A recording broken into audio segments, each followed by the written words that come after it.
Welcome to another episode of the Miami Real Estate Show. As always, brought to you by the Real Estate Black Box, the website, email marketing, content, automation, segmentation, and the training to generate more leads and convert more leads into buyers and sellers. Today, I have the true honor and pleasure to welcome Chris Heller. Chris, welcome to the Miami Real Estate Show. Thank you. Thank you for having me. So, Chris went from being the Rookie of the Year to the #1 real estate agent in North America for Keller Williams, right? Over 20 years, 2 decades, selling more than 100 properties per year. Not only selling 100 properties, but in a very, very wealthy area, San Diego, right, Chris? Yeah, not quite as wealthy as Miami, but.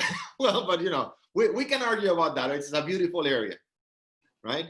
And Yes, today, as you can see his shirt, he's the CEO of OJO Labs, which you are going to find a little bit more about today in our conversation. So one more time, Chris, thank you very much for being here. Hey, pleasure. Thank you, Orlando, for having me. And just to clarify, I'm the Chief Real Estate Officer. Sorry. I don't want to upset our CEO. Sorry about that. That's okay. Right? We're going to talk about that, but I want to start from the beginning. Your background. You got started in the business in what year, Chris? Oh wow! So I started in the business in the end of 1988. Okay, imagine 1988, and that year you made it as the Rookie of the Year. Yeah, it was actually November of '88. So in 1989, I was Rookie of the Year. It sold 27 homes, and then realized that I couldn't work any more hours than I worked that year, so I needed to figure out how to be more efficient, more effective. And I need to understand, you went from being an agent, Rookie of the Year, to the CEO of the company. Yeah, that didn't happen. That didn't happen overnight. Of course not, right? Yeah. So you became CEO of Keller Williams. So you've been around real estate agents for a while. Yeah. I actually got my license in 1983 when I was a sophomore in college. So I've been around a little while. All right. All right. So today it's a real estate show, and we have a lot of real estate agents that are going to be watching this recording. So to me, the most important thing is to understand the process of being a rookie to being the #1 agent for the company, North America. All right. What do you do? What do you see agents doing today? What do you recommend agents do today in order to get not to that level maybe, but to become a real producers in real estate? Yeah, there's a lot has changed, and yet a lot's the same. Right. So if we look at the agents that succeed at a high level 20 years ago, 10 years ago, today, there's certain characteristics. We see the willingness to do what it takes. We see the ones that actually have a plan, that have set a goal, and then they have a plan to achieve that goal, and then they work that plan every day. Those are things that haven't changed, those characteristics. Now, how we do things has changed a lot. We because of technology, because of consumer behavior, because of innovation. So there's a lot of tools we have now that we didn't have before. But it all boils down to still the basics of what are you doing every day to either become better connected to the people you know and the people that know you, or what are you doing to establish new connections? And those are the two things that as agents that we better be focusing on. Okay, so let me restructure that in my mind, because I think that in just 30 seconds you said something very important. So it's all about connections, right? Yeah. Whether with existing connections that we have or with new ones, right? So I always say in coaching, when we're training the agents, it's not about only the size of your database, but the relationship with that database, the strength of the relationship. And you mentioned 2 things. #1, habits. Those things have not changed. The tools might, right? Yeah. And it's habits. That's we all have habits, but are they the right habits? And are we working to develop new habits? And then, how do you create a habit? There's repetition. There's building the muscle, building the discipline, and the other thing that another characteristic that I would say is the top producing agents are better at focusing on what matters and what matters most. And what matters most? Well, it goes back to those same things, right? Having a plan, following the plan, having, building new connections, deepening the connections that you already have. The non-top agents, I'm trying to think of a nice way to describe them. What they do is they're very unfocused. They're scattered. They're trying lots of different things and trying that for a day or two or a week or two, and it doesn't work, and then they switch to something else. There's a certain level of mastery that can only be obtained by doing something at a high level for a long period of time, and top agents tend to do that. So we talk about that in coaching, which is it's all about mastery, right? Mastering two things. Non-producing agents, right, are trying something new every single week. But at the end of the day, you see that the top agents master two main things. Number one, lead generation. Yep. Number two, lead conversion. That's it. And I say, don't go to contract classes yet, right? I'm not saying contracts are not important, but remember there is a learning curve and there is also a forgetting curve. And if you don't practice that because you don't have leads, then you're going to forget what you learned. You're speaking my language. It's those are the basics. Like those, that's, we in any other business or in any sport, you would learn the basics first. And the basics in our business is generating leads and following up on leads. Like those are the two things. If you do those two things, you'll figure out the rest. I remember the first time I had to write an offer. So most of those 27 deals my first year, 24 of them were listings that I took that sold because I was just focused on. Very impressive. Okay. I was just focused on for sale by owners. I had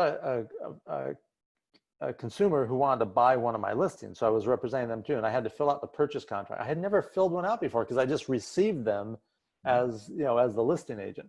And I had to get help. I didn't know how to do it.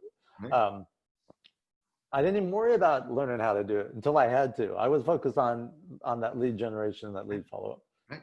And at the end of the day, even if you don't know it, and that's what we say to agents, listen, if you don't know how to write a contract, don't worry. When you have an offer, somebody's going to help you. The broker is going to answer that phone call at 7 p.m. on a Sunday, right? Another agent will do it. And believe me, if they don't do it, I'll do it for you. Yeah. You're going to find that person. So it's all about lead generation and lead conversion. And you mentioned a very important word, which is follow-up, right? Usually the breakdown happens in that follow-up. Yeah. What are the things that go ahead. I was going to say, and when we say lead generation too, that can mean a lot of different things, right? Some agents hear that and they think cold calling, door knocking, whatever. And some agents do that and still do that and like that. Right. Lead generation could be doing things on social media to generate leads. It could be doing things socially, although less right now than normal. But to do things, and anything that you're doing that's giving you an opportunity to come in contact with someone and to meet someone and to add them to your database for now or future business is lead generation. Exactly. We talk about it as the 4 buckets of marketing, right? Marketing is lead generation, selling is lead conversion, right? So the 4 buckets is email marketing. The second one you just mentioned, social media. The third one would be online marketing. And the third one would be offline marketing, socializing, open houses, postcards, etc. At the end of the day, master those 4 buckets, which are going to give you the leads. Yeah. Right? Yeah. Which will give you the opportunity to be on the phone or face-to-face with a person, which is lead conversion. Yeah. Yeah, we have the person who runs my team in San Diego put together, I think, like a 100-day plan for new people to the business that we hire on the team. Mm-hmm. And then he hired someone new straight out of college. And after the first day, they left. And the person and the kid sent me an email, said, "Hey, thanks for the opportunity. It didn't work." And my response was, "Hey, look, I'm glad you discovered that's not for you early on. Make no mistake, real estate is a contact sport. And if you're not comfortable making those contacts, then it's going to be tough." So the way we say it in coaching, very similar. And you see that, when we're seasoned agents, we're pretty much saying the same thing. I say, Listen, this is all about communicating with people. And if you don't like that, it's like saying, I want to be a doctor, but let me tell you, I don't like to see blood. Yeah. Can't be a doctor, right? Right. Or, yeah, I want to be, I want to take over my family's law practice, but I don't like to read. You can be a lawyer. Or finally, my dad is an accountant. I want to be an accountant, but I don't like numbers. You can be an accountant, right? Yeah. So as you said, it's all about contact. Now, what people associate contact with is bothering people or cold calling. And in 2020, 2021, OJO knows, that there are so many other ways, way better ways, right, than cold call. Yeah, Right? there is. There's lots of ways. And, you mentioned OJO. As a company, we come in contact with hundreds of thousands of consumers. Mm-hmm. And when one of those consumers wants to be introduced to an agent, we make those introductions. So agents that are part of our OJO Select network, we're taking consumers and introducing them. So one way that an agent can generate leads is to seek out partners or partnerships with companies like OJO, and there's others out there that do, end result the same, but do things differently. Where that's one way of being introduced to people. But do people still answer a phone? Sure, a certain amount of people still answer a phone. Is that viable? Sure, it's still viable for some. But to your point, Orlando, yeah, there's lots of ways of generating leads. And for many agents right now, it's figuring out a way to do that where people actually are. And when we know where most consumers are, and that is they're online, and they're spending a lot of time online. So how do we meet them where they're at? How do we have a presence? How do we do something? What can we do that's effective and scalable to meet people that have a need or that may have a need in the future that we'll be able to help them with? So let's talk about that, because again, we said at the beginning, the foundation is communicating with people and making sure that you master two things: lead generation and lead conversion, right? And you said, yes, the tool might have changed. I want to talk about OJO Labs, and again, it's not about marketing, just Sure.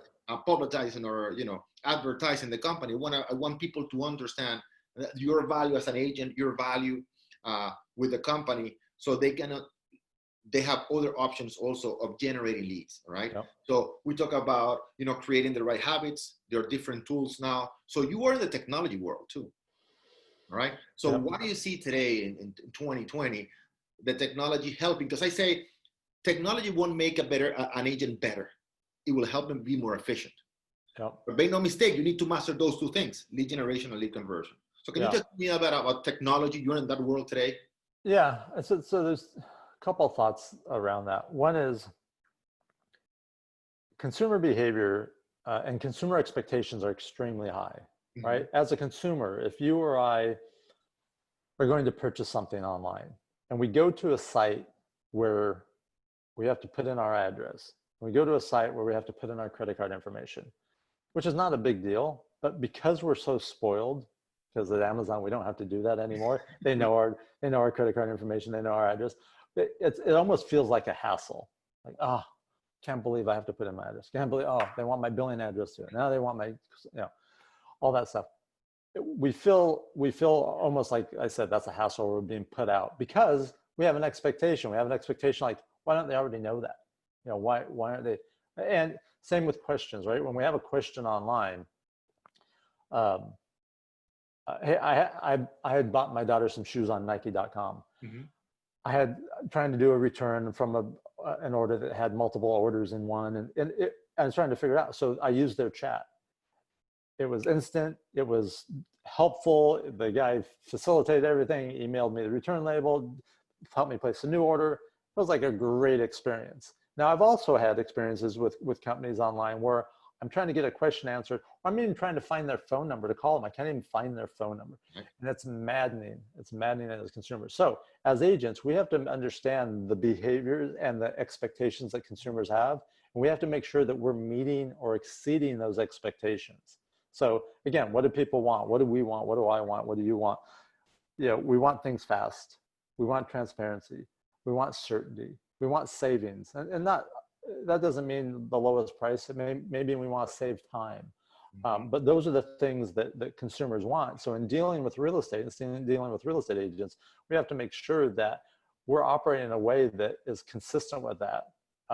So we're at least at least meeting those expectations. How do we achieve that as real estate agents and giving them that the fast response, the saving of time, sometimes perhaps saving us of money? How do we do that in 2020? Yeah. So, again, that's where technology comes in, right? Leveraging technology. Right. We can't be on 24/7. And even when we're on, sometimes we're having a conversation like this, so we can't respond to a phone call or a text message. But there's technologies that we can use to help us with that, right? There's telephony technologies that can take a call or answer the phone for you, and then have a response to the consumer. We haven't rolled it out for agents, but we have a technology at OJO that is a artificially intelligent advisor, where someone can text questions and ask questions about properties and real estate, and OJO converses with them. So as agents, it's where are the areas where we're having trouble or we're struggling, and then what are some technologies that can help us in those areas? It might be as simple as agents struggling with keeping in contact with their people in their database. Okay, well, there's fantastic CRMs out there that have great features and functionalities. The real estate black box, there you go. That have great features and functionalities that let you automate a lot of that. So instead of you spending your time trying to do it or figure it out, you automate that so you have more time to do those other things, more time to be responsive, more times. And I think a lot of times too, that agents don't respond as quickly as they could or should to a consumer or even another agent because they don't have the answer. But all I have to do is simply say, hey, I got your message.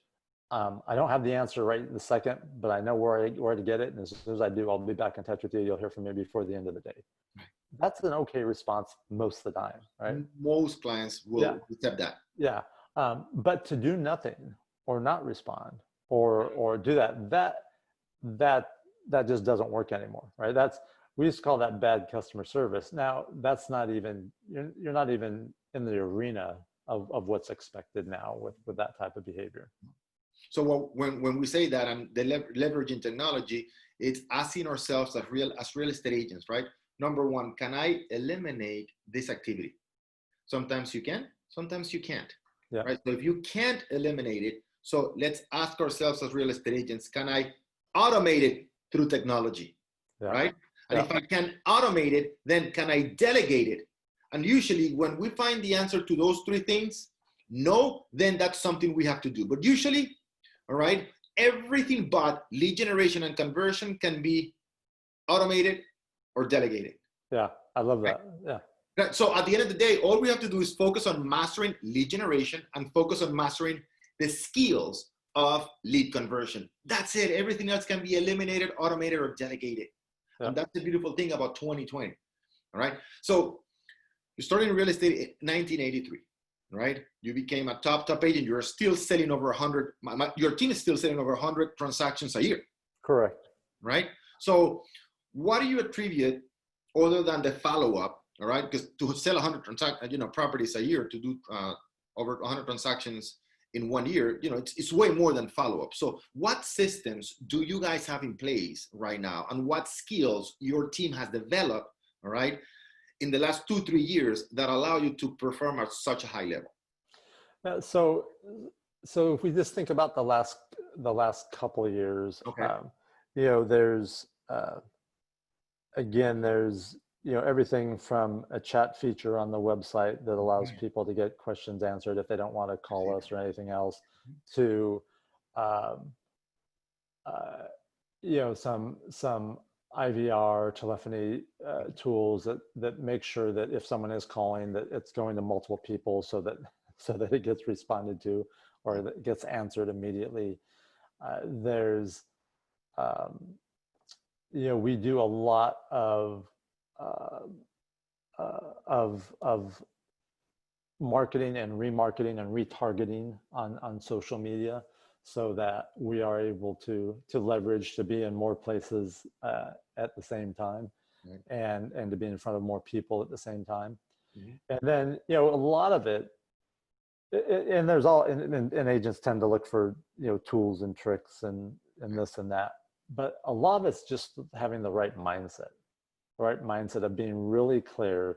Like these are our standards. This is the level that we're going to operate from. And then, making sure that there's nothing getting in the way from us doing that. And if there is, figuring out what that is and eliminate it or delegate it or automate it, or have a conversation about it and say, hey, what's going on? Why is this happening? Right. How many agents do you have in your team? We have a small team. We have, I think we have five licensed, and then we have 3 admin. Okay. Yeah. Small team, a very small team for 100 transactions. Very, very, very efficient. So, because we say in real estate, right? As a real estate agent, you have 2 jobs, right? You have 2 things you need to master, right? Number 1 is selling properties. But if you truly want to develop a business, you need to develop a team, right? There is a very low ceiling by working by yourself, just for the simple fact that you only have 24 hours a day. Yeah. So what do you attribute the success of your team? What are the qualities of you as a leader and your team to operate at such a high level? Yeah. And just to clarify, so since 2010, I haven't been involved with the day-to-day of the business, right? I'm still the owner of the business. Right. The person that runs it, we communicate almost daily. Okay. Once a week I role play with the team. The way that the team evolved, first of all, when I hired my first person, there were no such things as teams back then. In 1989, I hired an assistant, and at the time, there were maybe 60 or 70 agents in this office, and no one had an assistant. And so I'm this young kid that hires an assistant. They're like, who do you think you are hiring an assistant?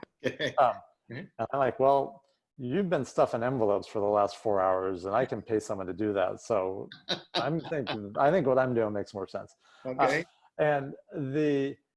So what happened was, at the end of that first year, it was like, okay, how can I do more? Well, I couldn't manufacture any more days or any more hours. So then it was, okay, I need to hire someone to do some of this stuff so I can just talk to more buyers and sellers. And so it just evolved. The more business I did, the more help I needed. And then, I would bring on people to handle the business, whether it was showing agents or admin or anything else. A lot of times now people go, I'm going to build a team. And they don't have any business yet. And I it's not that it can't be done. I've seen some people do it successfully, but it never quite makes sense to me. The team should be out of necessity for you to be able to replace yourself in certain activities, because you've gotten so good at those, and now it's generating enough business to allow you to do that. Right. Now, how do you handle the issue of not being able, under the traditional model, right, not to build teams within teams? And you work with Keller Williams, and Keller Williams pretty much pioneered, right, the team concept. Yeah. Right. So can you explain a little, because this is when we're coaching agents and top agents, right? The problem what they have is that, listen, when I get it, that's in South Florida, but usually nationwide, when we're coaching agents from other places, they see that on average it's about $65,000 to $70,000. When one of their agents get to that level, now they want to be that leader, right? Yeah. So the team leader is constantly having to replace that agent, because once they get to a certain level of productivity, they don't need their leads because they want to use their own. They already have their sphere of influence. It usually takes about a year and a half to 2 years, right, to build that database, and then they can do it on their own, and they don't have to split it with a team leader. Yeah, and that happens, right? I think part of it too is what your philosophy is. So, I also think there's a distinction between a team and a group. Okay. A group of people could be doing activities, doing it under a single brand or under your name or under my name, but they're pretty much doing their own business. And maybe we have some shared services or something. Whereas a team, and the way I chose to do it, and I'm not saying it's the right way or the best way, but it works for you. Yeah, is that it's more of an assembly line with people have specialization in doing the different tasks. Now, does that mean someone's not going to leave? No, people can still leave. But if people are getting their needs met, if they're financially, opportunity-wise, they're growing, at some point, there's no reason for them to leave. So if you can have a big enough business and have your business be successful enough where you can keep creating opportunities for the people on your team, why would they leave? Okay. Now, there's another part of that, and that is who you start with is important. You know, are you bringing someone on who values being on a team, who is a team player, versus an individual? I used to always ask people, growing up, did you play team sports or individual sports? And because I'd want to see what they're used to. Do they function in a team? Do they like that? Do they? Right. If someone said, hey, if I said, what's your goal, 5 years from now? If they said, well, I want to do what you're doing. I want to have what you have, be what you have. My response was usually, then you should do that now. Okay. You don't have to wait 5 years. Right. So, but if they say, hey, I love, I want to help this group or help this team, and I love being part of a team, I love winning together and everything, then I know I have a good, someone who's going to excel in a team environment. Now, in 2020, how do you see the industry changing, Chris? You're involved not only with real estate agents, but you're also involved with technology related to real estate agents. We've seen so many changes. Zillow now, it's becoming a brokerage. You see Redfin now. You see brand new companies. You have Remax, started in 1971, 73. And then you have a company like EXP that is 4 times, times bigger in terms of valuation, growing an exponential rate. Then you see also Redfin that is getting into the business, and now Zillow is becoming a brokerage. I mean, you have new good players that are disrupting the industry. So how do you see that? What do you see there? There's a bunch of different things happening now.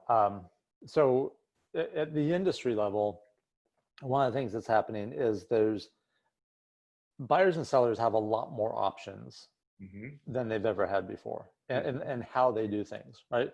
From iBuyers to hybrids to on and on, right? If I'm selling a home or buying a home, it's in the past it was I had to find an agent or deal with an agent, and now I can deal with platforms, I can deal with companies. So that's one change.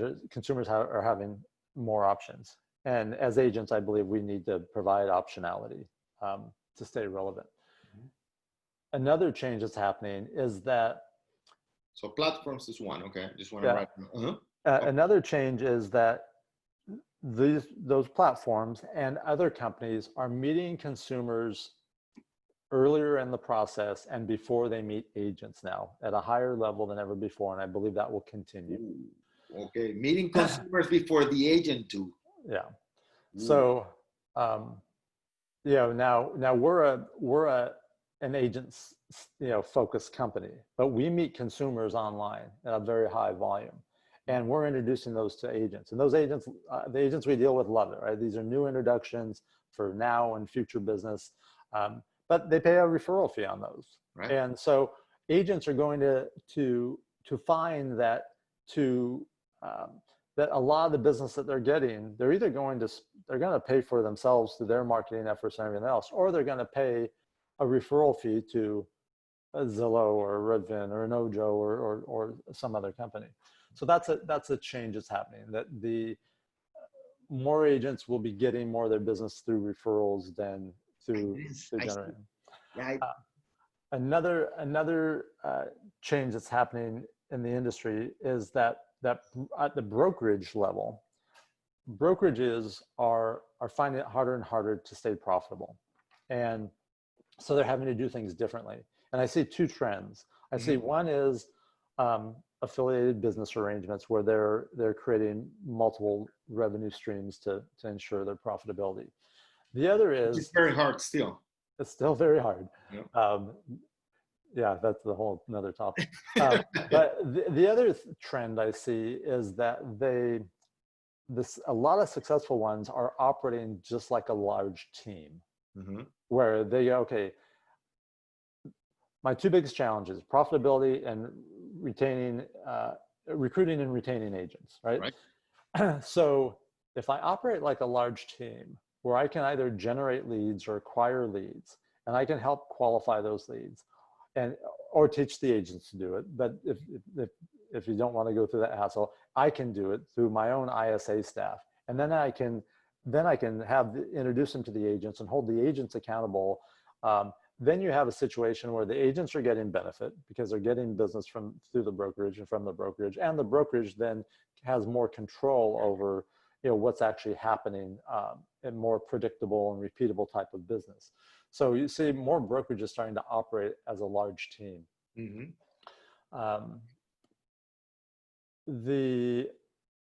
The other changes is, there's going to continue to be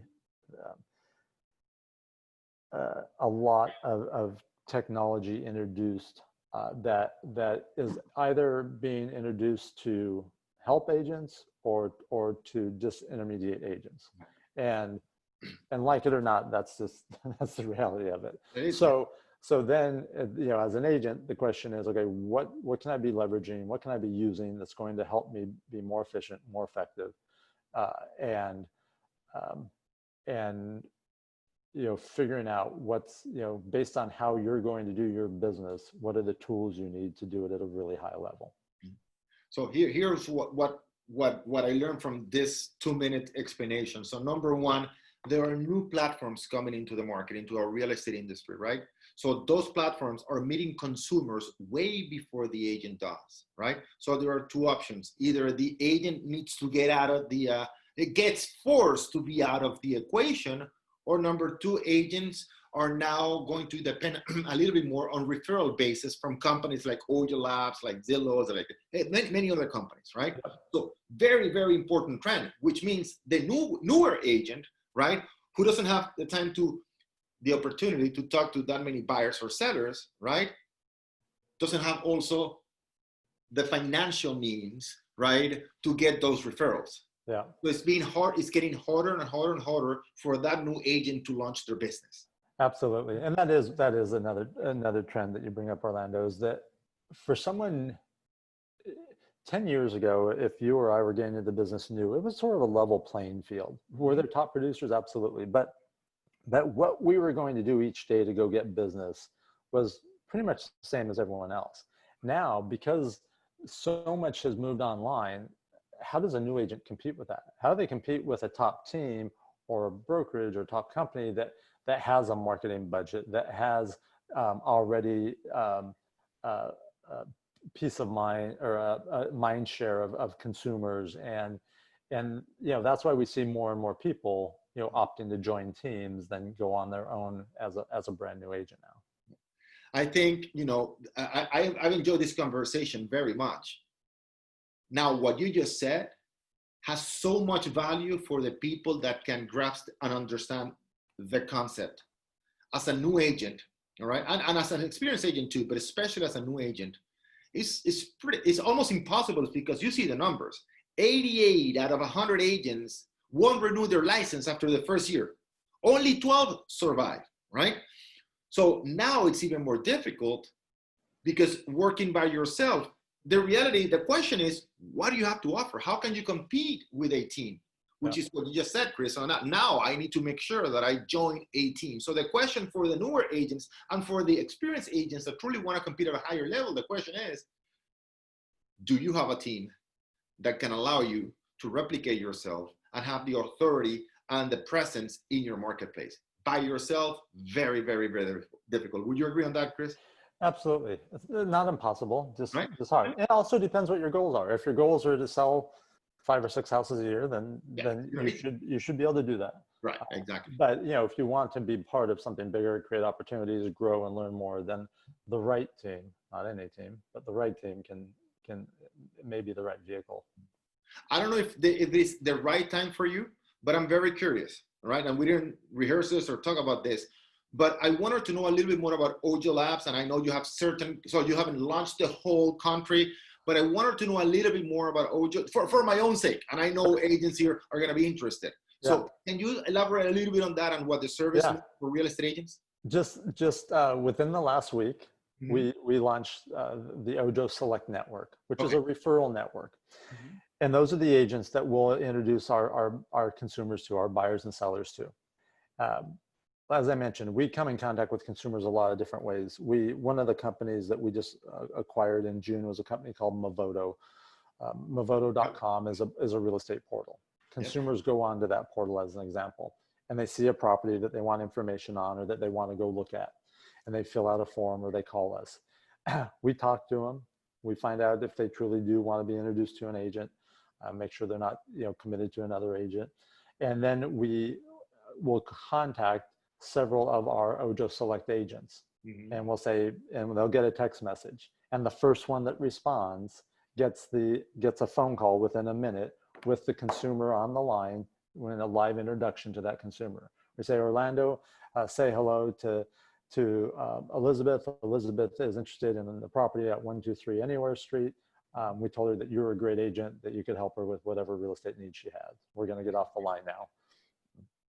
And are you going to be, are you nationwide already or not yet? Yeah, so we're just now taking applications. So if someone goes to ojolabs.com, click on the agent tab up at the top, they can find out about it. We will start delivering and making introductions starting in November.